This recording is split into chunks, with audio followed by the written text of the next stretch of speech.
Hello friends, welcome back to my channel. आज की इस वीडियो में यहाँ पर हम बात करेंगे बिजनेस इकोनॉमिक्स से रिलेटेड क्वेश्चंस की। तो स्टार्ट करते हैं। इस चैनल पे आप नए हैं तो प्लीज़ चैनल को सब्सक्राइब कर लीजिए, साथ ही साथ बेल आइकन पे क्लिक भी जरूर कीजिएगा, जिससे कि आने वाले वीडियो का नोटिफिकेशन आप तक पहुँच जाए। स्टार्ट करते हैं। इसमें हम बिजनेस इकोनॉमिक्स के कॉन्सेप्ट, स्कोप, इम्पोर्टेंस और उसके ऑब्जेक्ट के बारे में भी बात करेंगे। देखिए, सबसे पहला हमारा क्वेश्चन है यहाँ पर, welfare oriented definition of economics has been given by Marshall, Adam Smith, Robbins, A C Pigou. बताइए, जो इकोनॉमिक्स की डेफिनेशन है वेलफेयर के पॉइंट ऑफ व्यू से, वो किसने दी थी?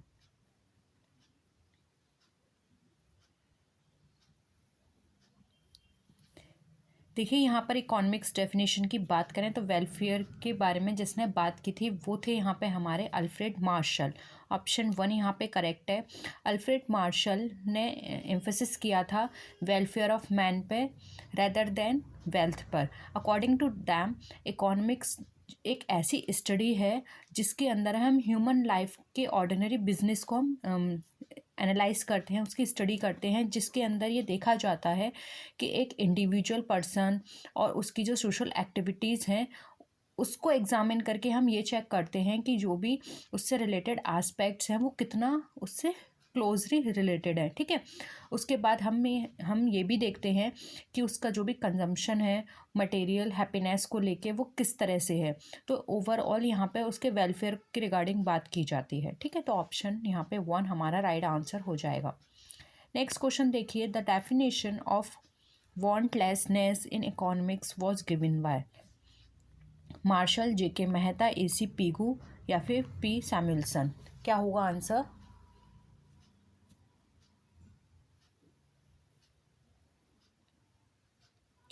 देखिए, वांटलेसनेस की यहाँ पर बात करें तो ये डेफिनेशन दी थी जमशेद काय खुसरो मेहता ने, जिसको हम जेके मेहता भी बोलते हैं। तो ऑप्शन 2 यहाँ पे हमारा करेक्ट है। इन्होंने बताया था कि एज अ साइंस यहाँ पे जो ह्यूमन बिहेवियर होता है उसको स्टडी किया जाता है। ये एक ऐसी साइंस है जिसके अंदर हम ये देखते हैं कि जो ह्यूमन का बिहेवियर है वो कहाँ तक वांटलेसनेस पर वो पहुँचता है। ठीक है, तो ओवरऑल उसके बिहेवियर के रिगार्डिंग यहाँ पे स्टडी की जाती है। तो ऑप्शन यहाँ पे 2 हमारा करेक्ट आंसर हो जाएगा।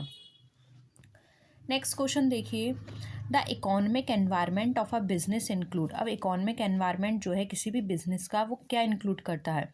इकोनॉमिक सिस्टम को, इकोनॉमिक पॉलिसीज़ को, इकोनॉमिक कंडीशन को या फिर ऑल ऑफ द अबव। क्या होगा आंसर?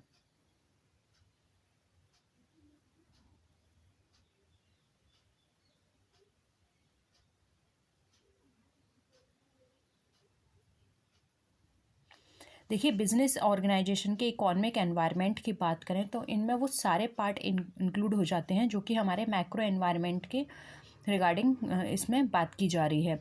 तो इसमें हमारे इकोनॉमिक से रिलेटेड सारे एस्पेक्ट कंसिडर कर लिए जाते हैं, जैसे कि इकोनॉमिक रेट हो गई, इकोनॉमिक ग्रोथ हो गई, करेंसी एक्सचेंज रेट हो गई, या फिर इकोनॉमिक सिस्टम है, पॉलिसीज़ हैं, इकोनॉमिक कंडीशंस हैं, ये सारी इसमें आ जाती हैं। तो ऑल ऑफ दी अबव हमारा यहाँ पे राइट आंसर हो जाएगा। ठीक है, क्योंकि इकोनॉमिक एनवायरनमेंट में वो सारी चीज़ें इंक्लूड होंगी जिसके आगे हम इकोनॉमिक यूज़ करते हैं। ठीक है, इसलिए ये ओवरऑल हमारा 4 यहाँ पे ऑप्शन करेक्ट है। नेक्स्ट क्वेश्चन देखिए, the subject matter of macro economics includes national income, international trade, trade cycle या फिर ऑल ऑफ द अबव। क्या होगा आंसर?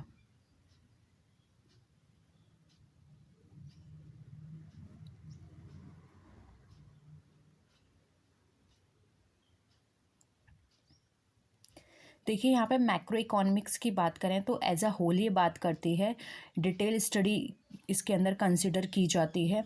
इसमें हम अगर हम देखें तो जो मैक्रो या कॉम्प्रहेंसिव इकोनॉमिक्स जो होती हैं उसमें ऑल इकोनॉमिक एक्टिविटीज़ को कंसिडर किया जाता है, उसकी स्टडी की जाती है एज अ होल, जिसमें national income, production, employment, unemployment, business cycle, journal price level, currency contraction, ये सारी चीज़ें इसमें कंसिडर की जाती हैं।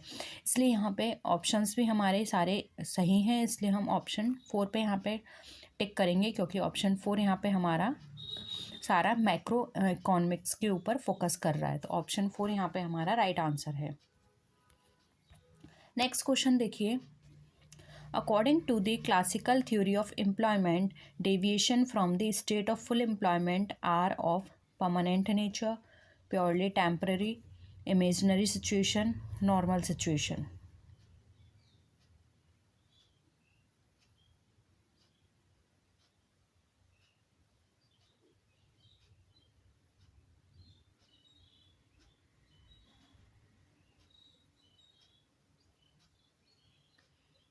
क्या होगा? देखिए, क्लासिकल थ्योरी ऑफ एम्प्लॉयमेंट की बात करते हैं तो ये फुल एम्प्लॉयमेंट के बारे में बताता है। बेसिकली ये प्योरली टेम्परेरी नेचर का होता है। इसके अकॉर्डिंग अगर हम बात करें तो पीयू बोलते हैं कि जो इलास्टिसिटी ऑफ वेजेस होती है या फिर वेज रिडक्शन जो है वो नेचुरली मेंटेन करके चलती है फुल एम्प्लॉयमेंट की कंडीशन को। और यदि अगर कोई अनएम्प्लॉयमेंट सिचुएशन है अराइज हो रही है इकॉनमी के अंदर due to any reason, then as a result जो वेज रेट होगी उस वो कम हो जाएगी। ठीक है, तो एज अ रिज़ल्ट हम बोल सकते हैं कि अगर वेज में किसी भी तरह का डाउनफॉल आ रहा है उसकी रेट में, तो जो प्रोड्यूसर है वो ज़्यादा से ज़्यादा वर्कर्स को एम्प्लॉयमेंट देगा, जिससे क्या होगा, अनएम्प्लॉयमेंट ऑटोमेटिकली क्या होगी, ख़त्म हो जाएगी और फुल एम्प्लॉयमेंट हमारा प्रिवेल करने लगेगा। ठीक है, तो यहाँ पर हमारा जो राइट आंसर होगा वो हो जाएगा हमारा ऑप्शन नंबर बी, प्योरली ये कैसी होती है, टेम्परेरी सिचुएशन होती है। नेक्स्ट क्वेश्चन देखिए, the theory that supply creates its own demand and therefore full employment is natural situation is concerned with Say's law, Pugh law of employment, Giffen paradox, Keynesian theory of employment। क्या होगा answer?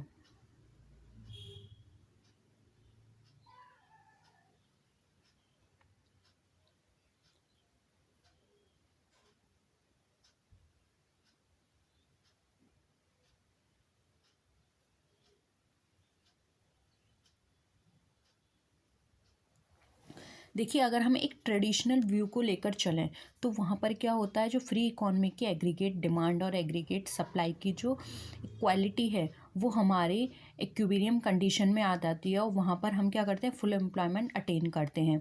तो अगर हम इस above conclusion पर जाएं जो कि हमारे ट्रेडिशनल थॉट को बताता है, तो इसके अकॉर्डिंग हम 3 फैक्ट्स की बात करते हैं। एक होता है हमारा says law of market, second होता है absolute elasticity of wage rate, third होता है हमारा absolute elasticity of interest rate. तो अगर हम यहाँ पर देखें तो फ्रेंच एक इकोनॉमिस्ट थे जेबी सेज, जिसको हम जीन बैप्टिस्ट से भी बोलते हैं। उनकी एक बुक थी ट्रिफे इकोनॉमिक पॉलिटिक। इन्होंने वहाँ पर जो रूल दिए थे उसको से लॉ के नाम से भी जाना जाता है। इस रूल के अकॉर्डिंग ये बताया गया था कि जो हमारी सप्लाई है वो अपनी डिमांड को खुद क्रिएट करती है। ठीक है, therefore full employment is a natural situation. तो यहाँ पर हमारा जो राइट आंसर हो जाएगा वो हो जाएगा ऑप्शन नंबर 1, सेज रूल या सेज लॉ। ठीक है, नेक्स्ट क्वेश्चन देखिए, Money is the pivot around which the economic science clusters. This statement was stated by। बताइए, ये जो स्टेटमेंट है किसने दिया था? देखिए, ये जो स्टेटमेंट है ये हमारा दिया था अल्फ्रेड मार्शल ने। ऑप्शन 2 यहाँ पे हमारा करेक्ट है। ठीक है, नेक्स्ट आते हैं, who is called father of economics? Simple question है, आप सबको पता होगा फादर ऑफ इकोनॉमिक्स कहे जाते हैं हमारे एडम स्मिथ। ठीक है, इकोनॉमिक्स कैसी है, एक सोशल ब्रांच है जिसके अंदर हम production, consumption, exchange and distribution के बारे में स्टडी करते हैं। Adam Smith father of modern economics consider किए जाते हैं और इन्होंने जो मॉडर्न इकोनॉमिक्स का कॉन्सेप्ट है उसके अंदर बैंकिंग, रेवेन्यू, इंटरनेशनल ट्रेड इसको भी इंक्लूड किया था। तो हम ये बोल सकते हैं कि जो हमारी इकोनॉमिक्स है उसकी बेसिकली 2 ब्रांच होती हैं, एक होता है हमारा माइक्रो, एक होता है हमारा मैक्रो। ठीक है, नेक्स्ट क्वेश्चन देखिए, economics has been defined as a science of unlimited ends having scarce means having alternative uses by Adam Smith, Alfred Marshall, AC Pigou, Robbins. Answer करिए।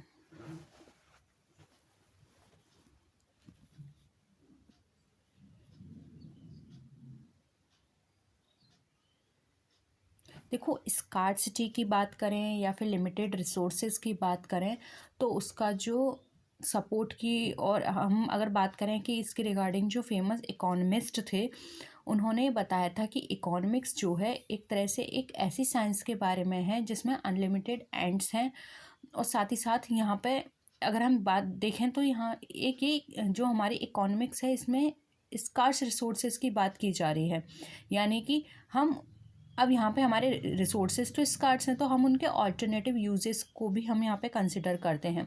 अब जो रॉबिन्स ने डेफिनेशन दी थी वो हमारी डेफिनेशन ज़्यादा साइंटिफिक थी अदर प्रॉब्लम्स को लेते हुए, जो कि जैसे कि अगर हम एक ऑप्शन लेके चलते हैं, the aspect of making choices which provides a strong foundation to the content of economics. ठीक है, तो यहाँ पे प्रोफेसर रॉबिन्स जो हैं इन्होंने कहा था कि जो इकोनॉमिक्स है वो एक ऐसी साइंस के बारे में बात करती है जिसके अंदर हम ह्यूमन बिहेवियर को स्टडी करते हैं, और साथ ही साथ हम ये देखते हैं कि जो ह्यूमन बिहेवियर है, अब हमारे पास रिसोर्सेज तो स्कार्स है, तो ह्यूमन बिहेवियर को सेटिस्फाई करने के लिए हम उसके कितने ऑल्टरनेटिव यूजेस को अचीव कर सकते हैं या गेन कर सकते हैं, तो हमें वो फाइंड आउट करने हैं। ठीक है, तो यहाँ पर हमारा जो राइट आंसर होगा वो होगा ऑप्शन नंबर 4, रॉबिन्स।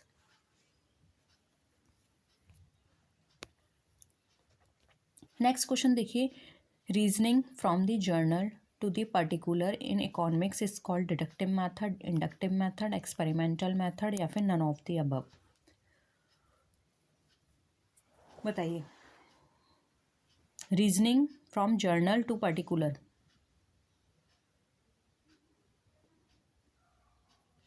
देखिए ये जो फॉर्मूला है जर्नल टू पर्टिकुलर ये हमारा डिडक्टिव मेथड में फॉलो किया जाता है। डिडक्टिव मेथड के अंदर क्या होता है, जो अननोन पर्टिकुलर ट्रूथ होते हैं वो प्रूव्ड होते हैं by reasoning method from predetermined principle और जर्नल ट्रूथ। अगर हम बात करें तो यहाँ पर बेसिकली दो स्टेटमेंट होते हैं जो कि बेस्ड होते हैं हमारे नोन ट्रूथ पर, जो कि हमारे थर्ड ट्रूथ से डिडक्ट होते हैं। ठीक है, यानी तीसरे जो हमने चीज़ें हमें पता हैं वहाँ से डिडक्ट होते हैं हमारे नोन ट्रूथ। ठीक है, तो यहाँ पर हमारा राइट आंसर हो जाएगा option number 1, deductive method. Next question देखिए, the branch of economics which focus on what should be, micro economics, macro economics, normative economics, positive economics.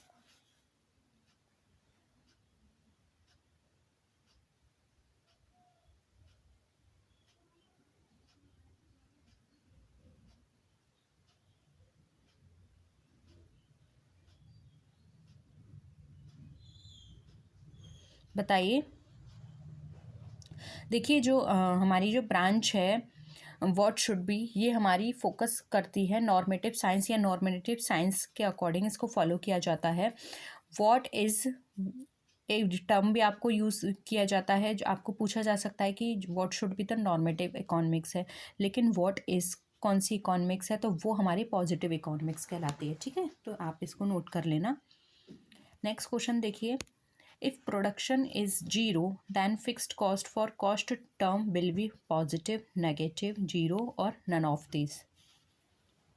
बताइए।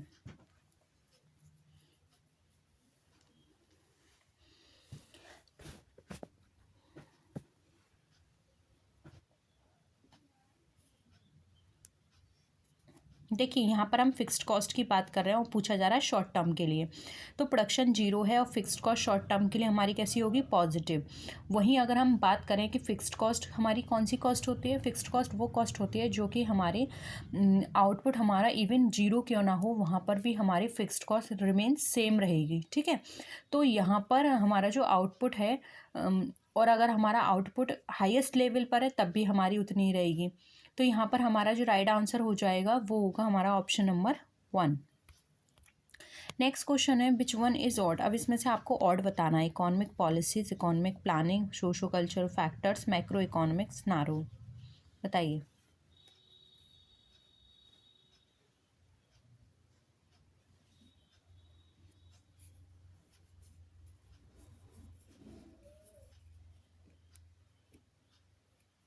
देखिए यहाँ पे macro economic scenario, economic planning and economic policy, ये सब किसके अंदर consider हो रही हैं? मैक्रो इकोनॉमिक्स के अंदर। वहीं अगर हम यहाँ पर बात करें कि सोशियो कल्चर फैक्टर की, यहाँ पे दे रखा है, तो सोशियो कल्चर फैक्टर जो है वो इससे बिल्कुल ही अलग है। ठीक है, ये हमारा मैक्रो इकोनॉमिक्स में कंसिडर नहीं किया जाता है। तो यहाँ पर ऑप्शन 3 राइट आंसर हो जाएगा, क्योंकि ये सारी हमारी इकोनॉमिक एनवायरनमेंट वो बता रही हैं। इकोनॉमिक पॉलिसीज़ हो गई, इकोनॉमिक प्लानिंग हो गई, और यहाँ पर हमारी सोशो मैक्रो इकोनॉमिक सिनेरियो, ये सब हमारे इकोनॉमिक एस्पेक्ट को बता रहे हैं, जबकि सोशो कल्चरल फैक्टर हमारा कैसा बता रहे हैं? ये हमारे सोशो एनवायरनमेंट को बता रहे हैं। ठीक है, तो यहाँ पर हमारा 3 राइट आंसर हो जाएगा। नेक्स्ट क्वेश्चन देखिए, the Marshallian utility analysis is based on a less valid assumption of cardinal measurability of the utility given marginal utility of money, diminishing marginal utility of the goods, additivity of the utility। क्या होगा?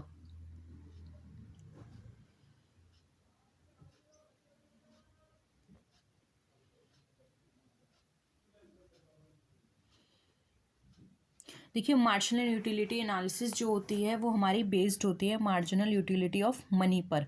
ठीक है, तो यहाँ पर हमारा right answer क्या हो जाएगा? Option number B. Next question देखिए, बिजनेस इकोनॉमिक्स एक ऐसा सब्जेक्ट है जो कि स्टडी करता है इकोनॉमिक रिलेशनशिप को, स्टडी करता है economic activities at the aggregate level पर, deals with the tools of economics used for decision making in business, studies optimum allocation of limited resources. Answer करिए।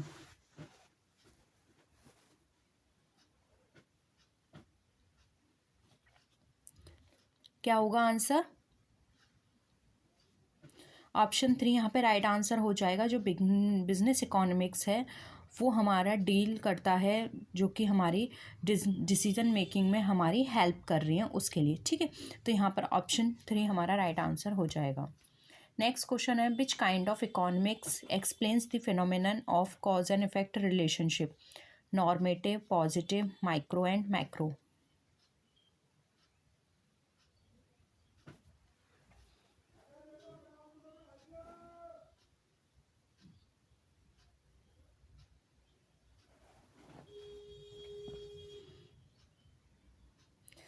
देखिए यहाँ पर हम बात करें कॉज एंड इफेक्ट रिलेशनशिप की, तो ये हमारी पॉजिटिव साइंस बताती है। ठीक है, तो ऑप्शन यहाँ पर हमारा राइट आंसर हो जाएगा। पॉजिटिव इकोनॉमिक्स जो होती है वो एक्सप्लेन करती है हमारे कॉज एंड इफेक्ट रिलेशनशिप को। इकोनॉमिक्स यहाँ पे कंसिडर करते हैं, इकोनॉमिक्स एक ऐसी साइंस है जो कि हमारे क्या इसका कारण हुआ है, ऐसा क्यों हुआ, ये सारी चीज़ें इसमें देखती है, इससे इसका क्या लिंक है। लेकिन यहाँ पे इकोनॉमिक्स जो है वो इस चीज़ पे एग्री नहीं करते हैं कि जो ये साइंस है वो हमारी रियल है या हमारी आइडियल है या दोनों हैं। ठीक है, फेमस ट्रेडिशनल इकोनॉमिक्स की वहीं अगर हम बात करते हैं तो वहाँ पे सीनियर और कुछ मॉडर्न इकोनॉमिस्ट हैं, जैसे कि फ्राइडमैन, रॉबिन्स, ये यहाँ पे कंसिडर करते हैं कि केवल जो पॉजिटिव साइंस है वो इसके अंदर कंसिडर की जा रही है। जबकि क्योंकि आपने देखा होगा इसके अंदर हम क्या करते हैं, what, how and why economics को कंसिडर करते हैं, वेयर एज मार्शल, हॉटले और वोल्फ जो हैं वो कंसिडर करते हैं नॉर्मेटिव साइंस को। ठीक है, तो यहाँ पर अगर हम बात करें तो ये हमारी पॉजिटिव साइंस है। ऑप्शन 2 यहाँ पे हमारा राइट आंसर है। नेक्स्ट क्वेश्चन देखिए, economics is the science of wealth, this definition is given by Adam Smith, Marshall, Robbins या फिर नन ऑफ द अबव। क्या होगा? देखिए इकोनॉमिक्स जो है वो कैसी साइंस है? वेल्थ की। वेल्थ की रिगार्डिंग बात किसने की है? एडम स्मिथ ने। ऑप्शन 1 यहाँ पे राइट आंसर है। देखिए ये चीज़ याद कर लीजिएगा कि इकोनॉमिक्स को वेल्थ के रिगार्डिंग किसने डेफिनेशन दी है। ठीक है, मनी के रिगार्डिंग या फिर यहाँ पर स्कार्सिटी की रिगार्डिंग किसने डेफिनेशन दी है, ये एग्जाम बहुत पूछी जाती है। नेक्स्ट है, the बर्गरसन criteria are related to labor economics, industrial economics, welfare economics या फिर agriculture economics।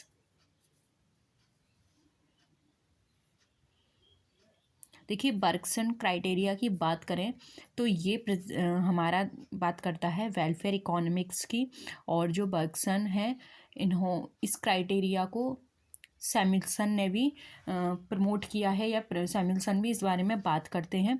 ऑप्शन यहाँ पर हमारा 3 राइट आंसर हो जाएगा। ये हमारा बेस्ड होता है ऑर्डिनल आइडल ऑफ यूटिलिटी पर, ठीक है।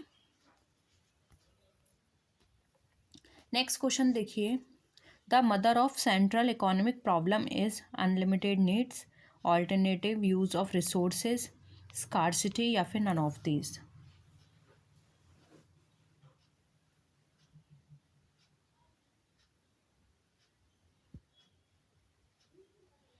सेंट्रल इकोनॉमिक प्रॉब्लम क्या है? वो है हमारी स्कार्सिटी। स्कार्सिटी वो ऐसी सिचुएशन होती है जिसमें हमारे पास सफिशिएंट रिसोर्सेज नहीं होते हमारे डिमांड को फुलफ़िल करने के लिए। इस सिचुएशन में क्या होता है, यूज़र क्या करता है, रैशनली डिसीज़न लेता है, और स्कार्सिटी होती है तो वहाँ पर वो ऑल्टरनेटिव चीज़ें ढूंढता है जहाँ से वो अपनी जो भी डिमांड है उसको वो फुलफ़िल कर पाए, ठीक है। तो ऑप्शन 3 यहाँ पे राइट आंसर हो जाएगा। नेक्स्ट क्वेश्चन देखिए, whose view is that economics is neutral between ends? Adam Smith, Robbins, Marshall, Pigou.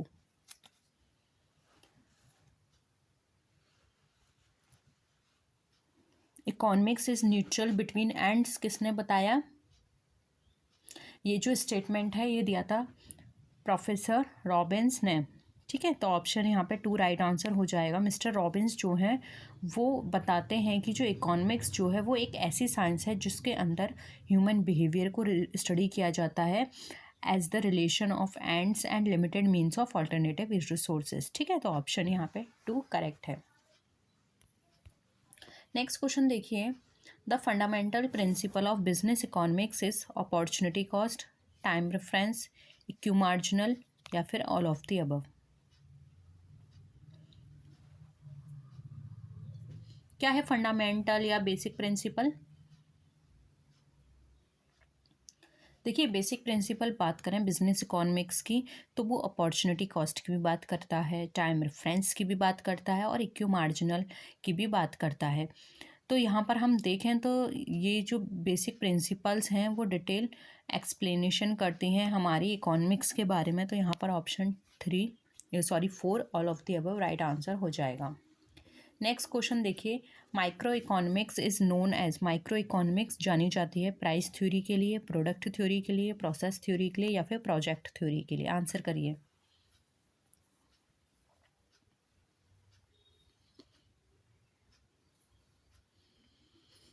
बताइए माइक्रो इकोनॉमिक्स क्या होती है?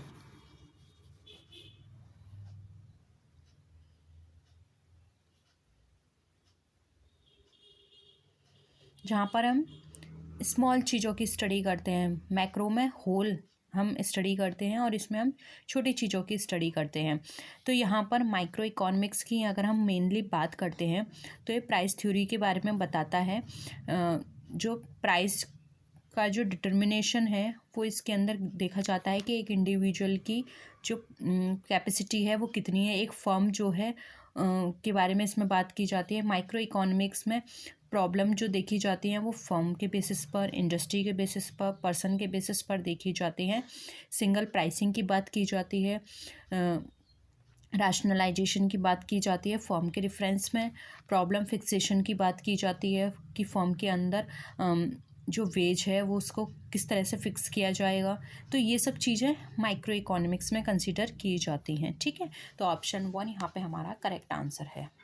नेक्स्ट क्वेश्चन देखिए, according to Robbins economics is as a science, social science, personal science, both A and B या फिर none of the. Answer करिए।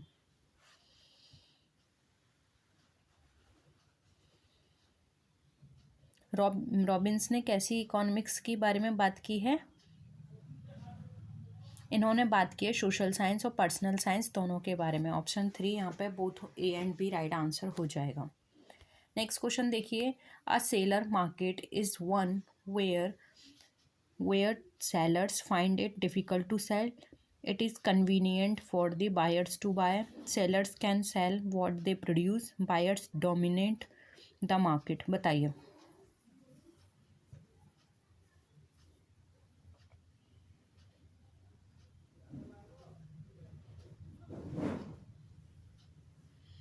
देखिए, seller market वो मार्केट होता है जहाँ पे सेलर कुछ भी चीज़ सेल कर सकता है जो भी वो प्रोड्यूस करता है। ठीक है, तो यहाँ पे ऑप्शन 3 राइट हमारा हो जाएगा आंसर हमारा।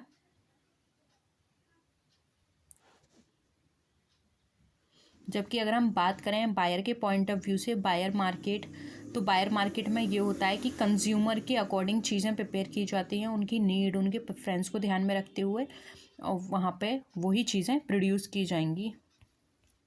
नेक्स्ट देखिए, the idea of equilibrium form is propounded bye. Equilibrium form का जो आइडिया था वो किसने दिया? पिगू ने, मार्शल ने, रॉबिन्स ने, जेके मेहता ने।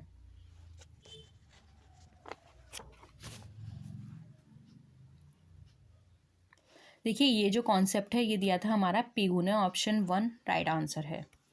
नेक्स्ट क्वेश्चन देखिए, the field of business economics does not include demand forecasting, price decision, investment management decision, dividend decision.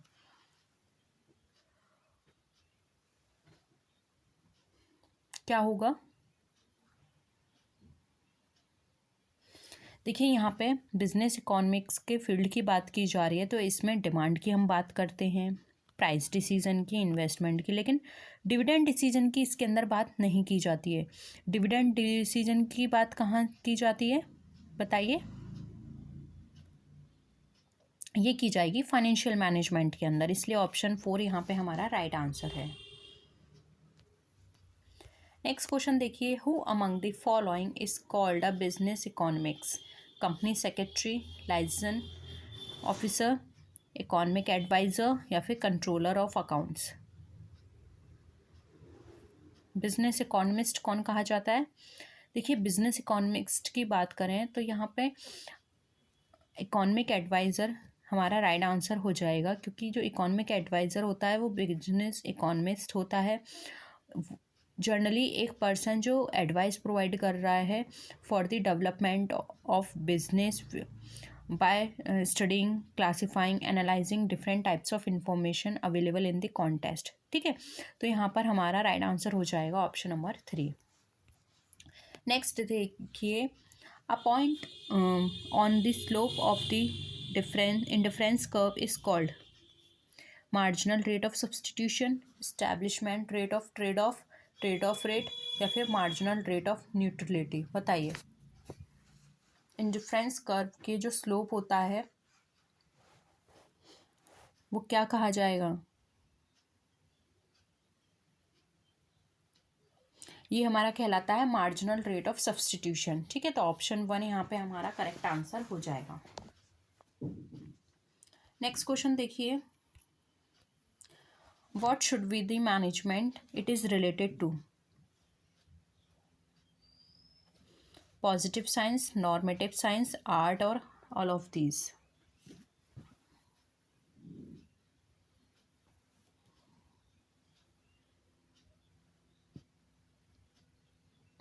देखिए, हमारा मैनेजमेंट कैसा होना चाहिए ये हमारा नॉर्मेटिव साइंस के अंदर बताया जाता है। ठीक है, राइट आंसर क्या हो जाएगा? Option number 2। नेक्स्ट है, economics is the science that studies money. It has been defined as A.C. Pigou, Marshall, J.B. Sayers, Robbins. देखिए, अगर हम यहाँ पर बात करें तो जो हमारे क्लासिकल इकोनॉमिस्ट थे जैसे कि एडम स्मिथ हो गए, J.B. Sayers, Walker, according to J.S. Mill, economics जो हैं वो एक ऐसा डिसिप्लिन है जिसके अंदर वेल्थ के नेचर को देखा जाता है। Production of wealth, consumption, exchange, distribution, ये सब इसके अंदर स्टडी की जाती हैं। तो हम कह सकते हैं कि जो J.B. से थे उन्होंने इकोनॉमिक्स को एक ऐसी साइंस बताया जिसके अंदर हम मनी की स्टडी करते हैं। तो ऑप्शन यहाँ पे 3 हमारा राइट आंसर हो जाएगा। नेक्स्ट है, economics remains neutral to the objectives. This is the statement of Adam Smith, Marshall, R.C. Davis, Harold Smidy.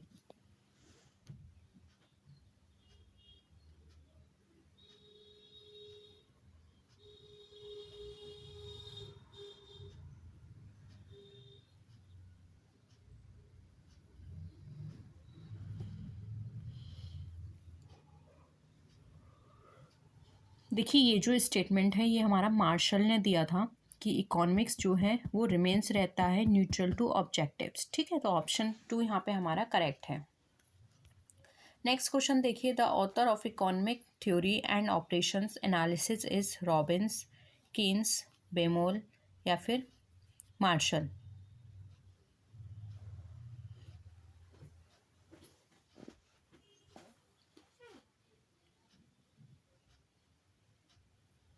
देखिए ये जो बुक है हमारे इकोनॉमिक थ्योरी एंड ऑपरेशन, ये हमारे फेमस अमेरिकन इकोनॉमिस्ट WJ वैमॉल ने दी थी। ये जो बुक है इस पब्लिश की गई थी 1961 में।